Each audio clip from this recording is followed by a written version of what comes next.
linked to accredited WheeLock course where you get this great preparation and historical, cultural background looking at the issue, and then the travel is sometimes it's a week during spring break, it can be longer after graduation. So Joyce has really been one of the pioneers. I think this will be the 6th year.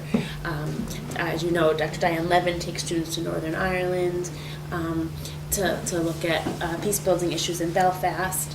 Tina Taranzan, Jane Yedlin will take students for the 2nd time to Puerto Rico, and we expect even more experiences in coming years to Germany and other places. So it's a model, as you can see, that really has an impact and just makes a lot of good sense for WheeLock students. It sort of fits into your schedule, and it's this really, I think, well scaffolded experience, so you have a context of what you're learning, and then just to be able to go, even when it seems like a week or two is short, it certainly can be a transformative experience. So, Nicole, what's a little bit about Puerto Rico? I went on the service learning trip to Puerto Rico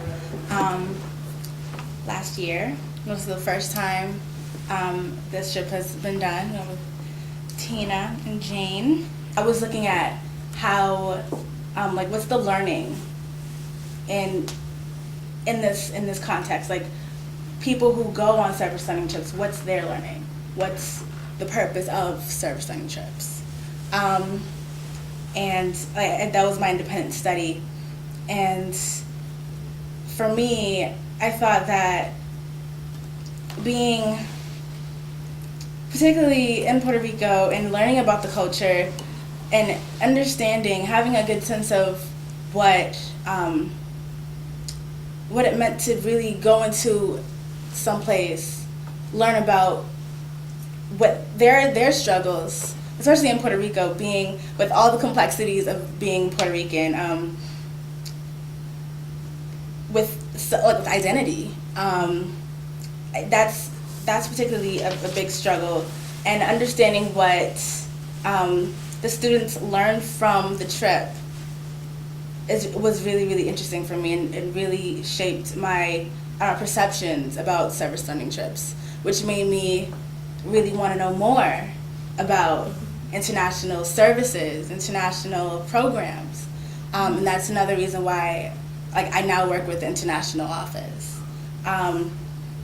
But particularly Puerto Rico, there's so many complexities about, language, just the way that English is viewed. Some people view it as like the language of the oppressors. Some people view it as a mechanism to change policies, to make their lives better and advance, and to come over to the mainland to really get to further their education. There's a lot of complexities specifically around language, which is really, really interesting for me. And I don't know, Puerto Rico it was a great experience, and now I'm really thinking about moving to Puerto Rico next year. Hopefully, I don't necessarily know what I'm going to be doing there, but Does anybody have any further questions for the panel? Nicole, I've never, as the co-leader of the trip, I hadn't heard you talk about the complexities of language in quite that way. So, when you think about the learning and being transformed, I think it changed you. I mean, I think you experienced it. We're looking at students, we're thinking, but I see really additional growth in you in terms of your thinking, and okay, now I'm back here on the mainland. What did I see? How do I now take some of the readings and the conversations we had? Now I was there. How does it really come together for me? So I see even more growth in you. But you were telling the group too that you were watching students, and that's what Nicole was focusing on. I want to get the process, which was sometimes very smooth and sometimes. So what did you think and not everybody processes an experience the same way. Right. What were some of the things that you saw that maybe you could share with the group?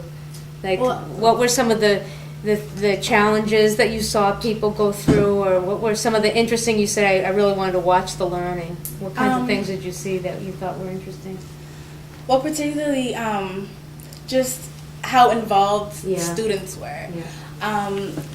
And again, like everyone on this panel, you know, you bring yourself and you bring your openness. And I think it was very interesting watching how Wheelock students interacted with the students at these elementary schools. I thought the connection was really interesting. I think that if we had spent some more time, like specifically in like each person in front of the camera, like 5 minutes every day, I think that would have made a bigger impact. And I think more reflections, more thinking about themselves. I'm sure everyone like had time to reflect, but I don't think I captured their personal reflections. So I wish that I had really done that more. Did you have any questions of any of the group? Yeah, Mary Kate. How long are your trips? Does it all vary? It depends when. How long was your Africa trip? It's 2.5 weeks. The summer internship was 2 months. Right. Oh, And yeah. the typical service learning trip was about a week. And Yeah, just 10 days, Yeah. 9 days. And then there's semester-long study abroad opportunity, something Oh, yeah. else, yeah. that- I did a semester at sea, which is a program that goes to 10 different countries in 4 months. So you are on the go all the time. It was the most tired I've ever been in my life. But also, what I have to say about semester at sea and service learning is a lot of people see semester at sea as like opportunities to like go sightseeing, like see the Great Wall of China, go to the Taj Mahal, go to the Amazon. Out of all those, I went to the Great Wall, and that's it. I didn't go sightseeing. I went for the service trip. Semester at sea promotes a lot of service trips. In Vietnam, I went to a disabled children's orphanage just to play with the children for a couple hours one day.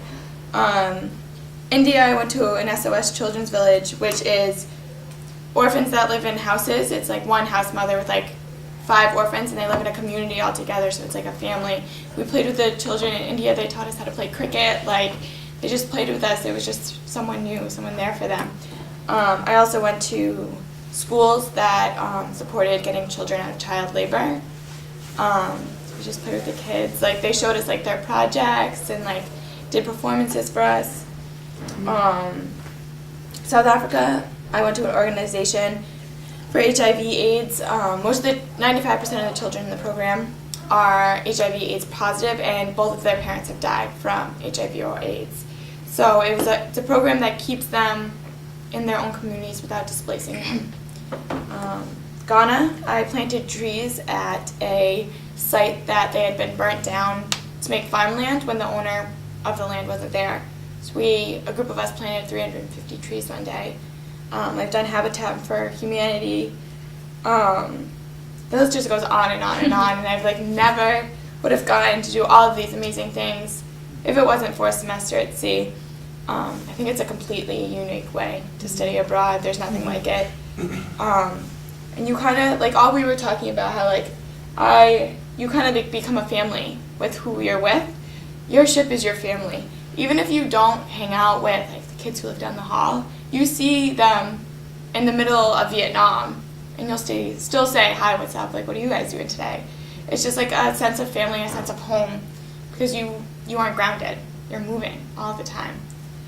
Another thing I guess about service is every trip I can remember at least one specific person that sat there and smiled at me or said thank you or wanted me to come back. Like, it's just like so rewarding to be able to do all of these service trips and know that you made an impact on someone's life, even if you were only there for an hour or 2.